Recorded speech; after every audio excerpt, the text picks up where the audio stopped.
ഇനി chemical റിയാക്ഷന്റെ റേറ്റിനെ depend ചെയ്യുന്ന രണ്ടാമത്തെ ഫാക്ടർ ആയിട്ടുള്ള കോൺസെൻട്രേഷൻ ഓഫ് റിയാക്ടൻസിനെ കുറിച്ച് നമുക്ക് പറയാം. ഒന്ന് നന്നായിട്ട് പഠിച്ചു കഴിഞ്ഞ കുഞ്ഞോളാണ് നിങ്ങൾ. അപ്പൊ ഇവിടെയും നമുക്ക് ഒരു എക്സ്പെരിമെന്റ് പറയണം, ഇവിടെയും നമുക്ക് റിയാക്ഷൻ പറയണം, ഇവിടെയും നമുക്കൊരു ഇൻഫറൻസ് പറയണം. ഓക്കെ, അപ്പൊ രണ്ടാമത്തെ ഫാക്ടർ കോൺസെൻട്രേഷൻ ഓഫ് റിയാക്ടൻസ്.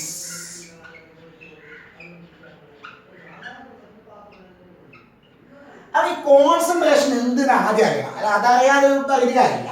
നിങ്ങൾ രണ്ട് ടെസ്റ്റ് ട്യൂബിലായിട്ട് കേൾക്കണേ, രണ്ട് ടെസ്റ്റ് ട്യൂബിലായിട്ട് ഇതിനെ കുറിച്ച് ഡീറ്റെയിൽ ആയിട്ട് പറയുന്നതിന് മുമ്പ് what is meant by concentration എന്നറിയണം.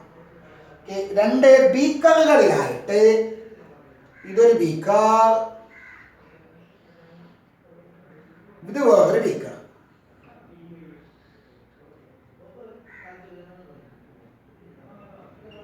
ഇതിൽ ഞാൻ ഡൈലൂട്ട് HCl എടുത്തു, ഇതിൽ ഞാൻ കോൺസെൻട്രേറ്റഡ് HCl എടുത്തു. കോൺസെൻട്രേറ്റഡ് HCl, കോൺസെൻട്രേറ്റഡ് HCl, ഇത് ഡൈലൂട്ട് HCl. എന്താണ് ഈ വ്യത്യാസം? എന്താണ് ഡൈല്യൂട്ട് അതേപോലെ കോൺസെൻട്രേറ്റഡ് എന്നുകൊണ്ട് ഉദ്ദേശിക്കുന്നത്? സംഗതി ഇതാണ്. ഇതിൽ ഒരുപാട് HCl മോളിക്യൂൾസ് ഉണ്ട്. HClന്റെ ഒരുപാട് മോളിക്യൂൾസ് ഉണ്ട്. ഇതൊരു മോളിക്യൂൾ, ഇതൊരു മോളിക്യൂൾ, ഇതൊരു മോളിക്യൂൾ, ഇതൊരു മോളിക്യൂൾ, ഇതൊരു മോളിക്യൂൾ, അങ്ങനെ ഒരുപാട് HCl മോളിക്യൂൾസ് ഉണ്ട്. ഇവിടെയുണ്ട്, ഇവിടെയും ഒരുപാട് HCl മോളിക്യൂൾസ് ഉണ്ട്. ഞാൻ ഈ ടെസ്റ്റ് ട്യൂബില് ഒരു പ്രത്യേക സ്ഥലം, നിങ്ങൾക്ക് ഇഷ്ടമുള്ള സ്ഥലത്ത് എടുക്കാം. ഞാനൊരു യൂണിറ്റ് വോളിയം, ഒരു യൂണിറ്റ് വോളിയം കൺസിഡർ ചെയ്യും. ഇത്രയും സ്ഥലം ഞാനിവിടെ കൺസിഡർ ചെയ്യും. ആ ബീക്കറിന്റെ ഉള്ളിൽ ഇതാണ് ആ ബീക്കർ. ഈ ബീക്കറിന്റെ ഉള്ളിൽ 1 centimetre length, 1 centimetre width, 1 centimetre height ഉള്ള ഒരു സ്ഥലം ഞാൻ കൺസിഡർ ചെയ്യും. എല്ലാം ഒന്നാകുമ്പോൾ വോളിയം എത്രയായി? 1 × 1 × 1 ക്യൂബ്. 1 cube is 1. അതാണ് യൂണിറ്റ് വോളിയം എന്ന് പറയുന്നത്. യൂണിറ്റ് എന്ന് വെച്ചാൽ 1 എന്നാണ്. Okay, 1 length, 1 width, 1 height. Okay, 1 length, 1 width, 1 height. Centimetre ആവാം, മില്ലിമീറ്റർ ആവാം, എന്തോ ആവാം. അപ്പൊ അതിനാണ് യൂണിറ്റ് വോളിയം എന്ന് പറയുന്നത്. ആ യൂണിറ്റ് വോളിയത്തിലെ ഇത്രയും സ്ഥലത്ത് ഒരു 10 HCl മോളിക്യൂൾസ് ഉണ്ടെന്ന് വിചാരിക്കാം. 10 HCl മോളിക്യൂൾസ് ഉണ്ടെന്ന് വിചാരിക്കാം. അത്രയും വോളിയം, അതായത് യൂണിറ്റ് വോളിയം ഞാൻ ഇവിടെ എടുത്തു കഴിഞ്ഞാൽ ഇവിടെ എത്ര ഉണ്ടാവുന്ന അറിയാവോ? അതിനേക്കാൾ കുറവായിരിക്കും. 10 ഉണ്ടാവില്ല. 5, 4, 3, 2 അത്രേ ഉണ്ടാവുള്ളൂ. വളരെ കുറച്ച് മാത്രമേ ഉണ്ടാവുള്ളൂ. ഇങ്ങനെ എന്താ പറയുക, സബ്സ്റ്റൻസിന്റെ യൂണിറ്റ് വോളിയത്തിൽ എത്ര മോളിക്യൂൾസ് ഉണ്ട്? നമ്പർ ഓഫ് മോളിക്യൂൾസ്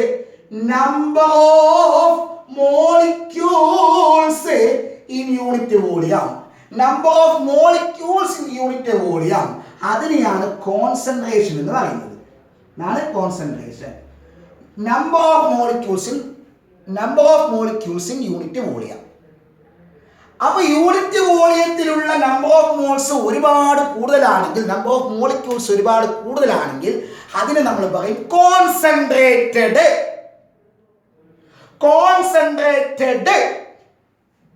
അത് കുറവാണെങ്കിൽ അതിന്റെ പേരാണ് ഡൈല്യൂട്ട്. അപ്പൊ ഡൈല്യൂട്ട് HCl എന്ന് പറഞ്ഞാൽ അവിടെ യൂണിറ്റ് വോളിയത്തിലുള്ള HCl മോളിക്യൂൾസിന്റെ എണ്ണം കുറവാണ്. കുറച്ച് ആൾക്കാരുണ്ടാവുള്ളൂ. HClന്റെ ആൾക്കാർ കുറച്ചേ ഉണ്ടാവുള്ളൂ. ഇവിടെ ഒരുപാട് HClന്റെ ആൾക്കാർ, ഒരുപാട് പേര് തിങ്ങിക്കൂടി നിൽക്കുന്നുണ്ടാവുന്ന അർത്ഥം. കോൺസെൻട്രേറ്റഡ് എന്ന് പറഞ്ഞാൽ ഒരുപാട് പേര് തിങ്ങിക്കൂടി നിൽക്കുന്ന സ്ഥലം. അതേസമയം ഡൈല്യൂട്ട് എന്ന് പറയുമ്പോൾ അവിടെ ആൾക്കാർ ഫ്രീ ആണ്, കുറച്ചുകൂടി അകലത്തിലാണുള്ളത്, ആൾക്കാർ കുറവാണ്, തിരക്ക് കുറവാണ്, അവിടെ തിരക്ക് കൂടുതലാണ്. ഓക്കെ, ഇപ്പൊ മനസ്സിലായോ എന്താണ് concentration? Number of molecules per unit volume. അപ്പൊ കോൺസെൻട്രേഷൻ മനസ്സിലായി. ഓക്കെ, ഇനി ഇത് എന്താ പറയാ, റിയാക്ടന്റിന്റെ കോൺസെൻട്രേഷൻ കെമിക്കൽ റിയാക്ഷൻ റേറ്റിനെ എങ്ങനെ ഡിപ്പെൻഡ് ചെയ്യുന്നു എന്ന് എക്സ്പ്ലെയിൻ ചെയ്യാൻ വേണ്ടിയിട്ട് നമ്മൾ ചെയ്യേണ്ട എക്സ്പെരിമെന്റിൽ നമുക്ക് ആവശ്യമായ സാധനങ്ങൾ dilute HCl. Okay, dilute HCl. Concentrated HCl അങ്ങനെ എഴുതിയാൽ മതി. CONHCl concentrated HCl dilute HCl. തിരക്ക് കൂടുതലുള്ള HCl, തിരക്ക് കുറവുള്ള HCl. ആൾക്കാരുടെ എണ്ണം കൂടുതലുള്ള HCl, ആൾക്കാരുടെ എണ്ണം കുറവുള്ള HCl. ഓക്കെ. പിന്നെ മെഗ്നീഷ്യം പീസസ്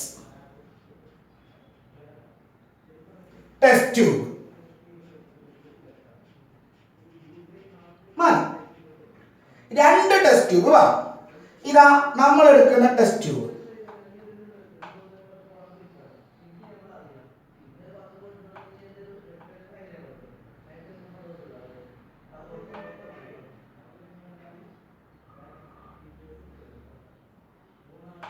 ഇതാ രണ്ടാമത്തെ ടെസ്റ്റ് ട്യൂബ്.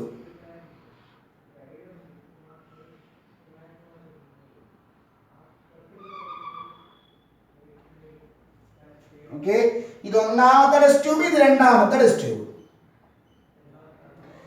2 ടെസ്റ്റ് ട്യൂബിലും നിങ്ങൾ HCl എടുക്കുക. ഓക്കെ. പക്ഷേ ഒന്നില് നിങ്ങൾ എടുക്കേണ്ടത് ഡൈല്യൂട്ട് HCl, മറ്റേതിൽ നിങ്ങൾ എടുക്കേണ്ടത് കോൺസെൻട്രേറ്റഡ് HCl. അപ്പൊ ആദ്യത്തെ എക്സ്പെരിമെന്റിൽ നിന്നുള്ള വ്യത്യാസം മനസ്സിലായിട്ടോ? ആദ്യത്തെ എക്സ്പെരിമെന്റിൽ നമ്മൾ രണ്ടിലും ഡൈല്യൂട്ട് HCl എടുത്തത്. ഇവിടെ ഒന്നിൽ ഡൈല്യൂട്ട് HCl, മറ്റേതിൽ കോൺസെൻട്രേറ്റഡ് HCl. ഇനി എന്താക്കണമെന്ന് അറിയാവോ? രണ്ടിലേക്കും ഒരേ വെയിറ്റ് ഉള്ള മെഗ്നീഷ്യം പീസ് ആഡ് ചെയ്യുക. ഒരേ വെയിറ്റ് ഉള്ള മെഗ്നീഷ്യം പീസ് ആഡ് ചെയ്യുക. ഇതാ മെഗ്നീഷ്യം പീസ് താഴെ വന്നിട്ട് വീണു. ഒരേ വെയിറ്റ് ഉള്ള, ഒരേ സൈസ് ഉള്ള മെഗ്നീഷ്യം പീസ് ആഡ് ചെയ്തു. അതാ രണ്ടിൽ നിന്ന് താഴെ ബബിൾസ് വരുന്നു. ബബിൾസ് വരുന്നു. ഇതാ ഇവിടെയും ബബിൾസ് വരുന്നു. ഇതാ ഇവിടെയും ബബിൾസ് ഉണ്ട്. അപ്പൊ ഈ രണ്ടെണ്ണം കോണ്ടാക്റ്റിൽ വരുമ്പോഴല്ലേ ബബിൾസ് വന്നത്. മെഗ്നീഷ്യം ഇവിടെ കോണ്ടാക്റ്റിൽ വരുന്നു, മെഗ്നീഷ്യം ഇവിടെ കോണ്ടാക്റ്റിൽ വരുന്നു. അപ്പൊ ബബിൾസ് ഉണ്ടായി എന്ന് പറഞ്ഞാൽ ബബിൾസ് ആക്ച്വലി പ്രോഡക്റ്റ് ആണ്. ഏതാണ് ആ ബബിൾ ആണെങ്കിൽ എന്തായാലും പ്രോഡക്റ്റ് ഗ്യാസ് ആണ്. ഏതൊരു ഗ്യാഷ്യസ് പ്രോഡക്റ്റ് ഉണ്ട്. അപ്പൊ ഏതാണ് ആ ഗ്യാസ്, പ്രോഡക്റ്റ് ആയിട്ടുള്ള ഗ്യാസ് ഏതാണെന്ന് അറിയണമെങ്കിൽ രണ്ടിലും കെമിക്കൽ റിയാക്ഷൻ എഴുതണം. രണ്ടിലും കൂടിയിട്ട് ഒരു റിയാക്ഷൻ പോരെ മതി. എന്തേ റിയാക്ടൻസ് രണ്ടും ഒന്ന് തന്നെ. Magnesium HCl. സോ രണ്ടിലും ഒരേ റിയാക്ഷൻ ആണ്. നേരത്തെ നമുക്ക് 2 റിയാക്ഷൻ പഠിക്കാനുണ്ടായിരുന്നു. ഇവിടെ നമുക്ക് ഒരു റിയാക്ഷൻ പഠിച്ചാൽ മതി. ഓക്കെ. മെഗ്നീഷ്യം HCl-മായി കമ്പൈൻ ചെയ്യുന്ന റിയാക്ഷൻ കഴിഞ്ഞ എക്സ്പെരിമെന്റിൽ നമ്മൾ പഠിച്ചു കഴിഞ്ഞു. മെഗ്നീഷ്യം ക്ലോറിനുമായി ചേർന്ന് MgCl ഉണ്ടാകുന്നു. അത് ഗ്യാസ് അല്ല. പ്ലസ് ബാക്കി എന്താ? മെഗ്നീഷ്യം 2 ക്ലോറിനും തീർന്നു. ബാക്കി എന്താ? 2 hydrogen H2. And this is the gas. So here also the gaseous product formed is hydrogen gas.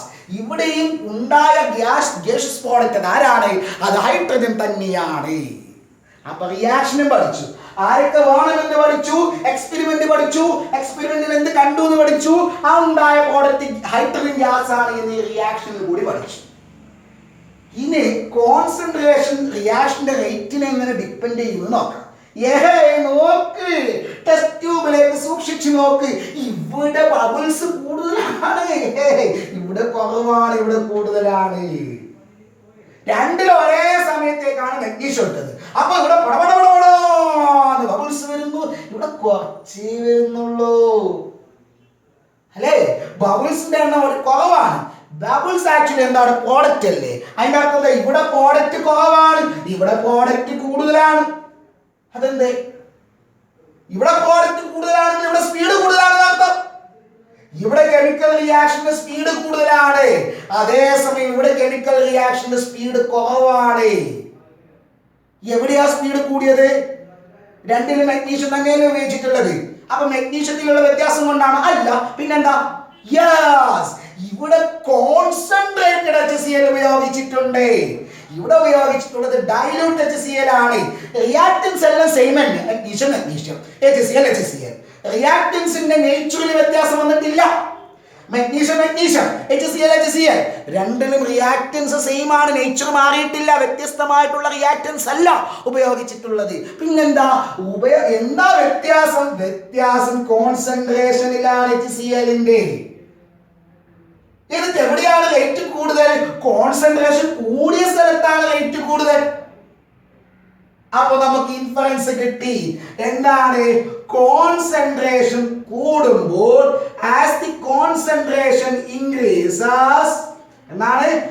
as the concentration increases, rate of reaction also increases. Concentration increase ചെയ്യുമ്പോൾ rate increase ചെയ്യുന്നു, concentration decrease ചെയ്യുമ്പോൾ rate decrease ചെയ്യുന്നു. അപ്പൊ speed കൂട്ടണമെങ്കിൽ എന്ത് ചെയ്താൽ മതി? Concentration കൂട്ടിയാൽ മതി. റിയാക്ടന്റിന്റെ കുറക്കണമെങ്കിലോ കോൺസെൻട്രേഷൻ കുറച്ചാൽ മതി. അപ്പൊ അടുത്ത ക്വസ്റ്റ്യൻ ആണ്, അതിന്റെ കോൺസെൻട്രേഷൻ കൂടുമ്പോൾ, കേൾക്കണേ, അതെന്തുകൊണ്ട് കോൺസെൻട്രേഷൻ കൂടുമ്പോൾ റേറ്റ് കൂടി? അത് നിങ്ങൾ കൊളീഷൻ തിയറിയുടെ അടിസ്ഥാനത്തിൽ പറയാം. എന്താണ് ഇവിടുത്തെ പ്രത്യേകത? ഇവിടുത്തെ പ്രത്യേകത എന്താ? കോൺസെൻട്രേഷൻ കൂടുന്നു എന്ന് പറഞ്ഞാല് HCl അടുത്തടുത്തായിട്ടുണ്ട്. ഇതെല്ലാം HCl മോളിക്യൂൾസ് ആണ്, അടുത്തടുത്തുണ്ട്. അതിലേക്കാണ് നിങ്ങൾ മെഗ്നീഷ്യം ആഡ് ചെയ്തത്. അപ്പൊ മെഗ്നീഷ്യത്തിന്റെ ആറ്റങ്ങൾ ഇതിൽ കലരും. മെഗ്നീഷ്യത്തിന്റെ ആറ്റങ്ങൾ HClമായിട്ട് കൂട്ടിമുട്ടുമ്പോഴാണ് പ്രോഡക്റ്റ് ഉണ്ടാവുന്നത്. മെഗ്നീഷ്യം എങ്ങോട്ട് തിരിഞ്ഞാൽ അവിടെ HCl ഉണ്ട്. അങ്ങോട്ട് പോകുമ്പോൾ അവിടെ HCl പോയിട്ട് മുട്ടി, അങ്ങോട്ട് പോകുമ്പോൾ അവിടെ HCl പോയിട്ട് മുട്ടി, അങ്ങോട്ട് പോകുമ്പോൾ അവിടെ HCl പോയിട്ട് മുട്ടി. അപ്പൊ അങ്ങോട്ടും ഇങ്ങോട്ടും പോകുമ്പോഴെല്ലാം HCl മോളിക്യൂൾസിനെ കാണുന്നത് കൊണ്ട് ഒരുപാട് ഇടികൾ നടക്കും. അതേസമയം ഇവിടെ തിരക്ക് കുറവാണ്, ഇടി കുറവായിരിക്കും. ഇടി കുറയും, കൊളീഷൻ കുറയുമ്പോൾ എഫക്റ്റീവ് കൊളീഷൻ കുറയും. ഇവിടെ കൊളീഷൻ കൂടുന്നു, അപ്പൊ എഫക്റ്റീവ് കൊളീഷൻസ് കൂടുന്നു. അതിന്റെ ഫലമായിട്ട് റേറ്റ് കൂടി. അപ്പൊ എന്തുകൊണ്ട് കോൺസെൻട്രേഷൻ എങ്ങനെ ഡിപ്പെൻഡ് ചെയ്യുമെന്ന് ചോദിച്ചാൽ ഉത്തരം ഇതാണ്. കോൺസെൻട്രേഷൻ ഇൻക്രീസ് ചെയ്യുമ്പോൾ റേറ്റ് ഇൻക്രീസ് ചെയ്യും. എന്തുകൊണ്ടെന്ന് ചോദിച്ചാൽ ഇതാണ്, as the concentration increases number of molecules per unit volume increases. അല്ലെ, യൂണിറ്റ് വോളിയത്തിലുള്ള നമ്പർ ഓഫ് മോൾസ് കൂടും, മോളിക്യൂൾസ് കൂടും. അപ്പൊ എന്താവും? Number of collisions increases, as A result rate of reaction increases. Clear ആണോ? അങ്ങനെയാണെങ്കിൽ അടുത്ത ഫാക്ടർ അടുത്ത